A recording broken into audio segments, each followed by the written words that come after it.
Korang tengok. Bau. Halo guys, assalamualaikum guys. Jumpa lagi dengan saya Rizal. Okey, hari ini saya nak tunjuk cara tips cara menggunakan ikan masin. Ikan masin. Biasa kalau kita dekat kedai ni kita guna ikan masin ni tau. Ikan masin tenggiri. Ikan masin tenggiri 2 ekor.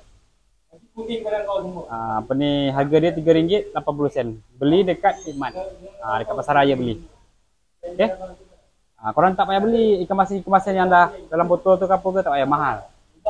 Guna yang ikan masin ni je. Okey. Kita potong-potong, kemudian kita goreng seperti biasa kas.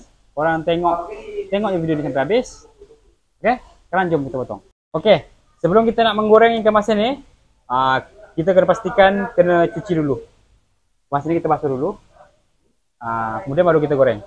Okey guys. Ini ikan masin kita dah basuh. Sekarang kita nak potong dulu dia.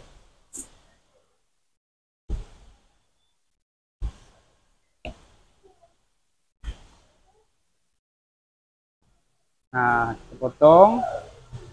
Kita potong semua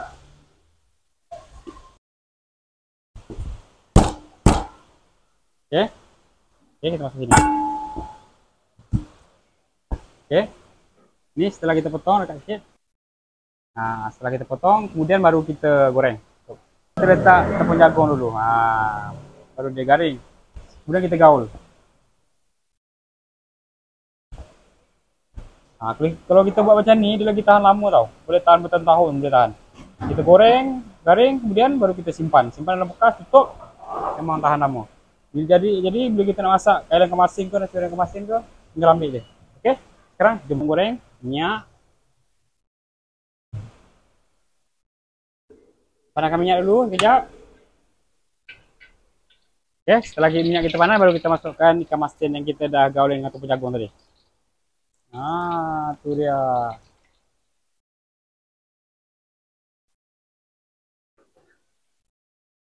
Ini kita kacau-kacau sekejap.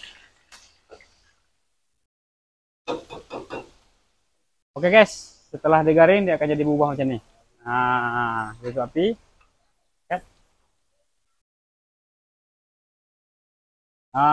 Korang tengok.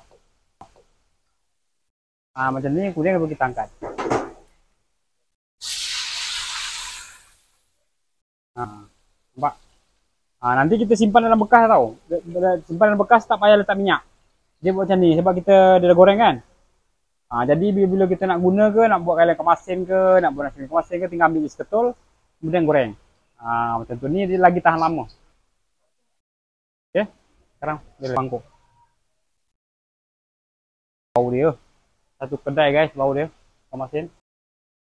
Nampak garing kan? Memang garing.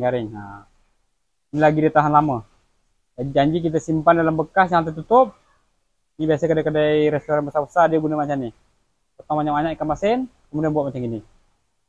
Senang, cepat, mudah. Jimat. Okey. Selamat mencuba.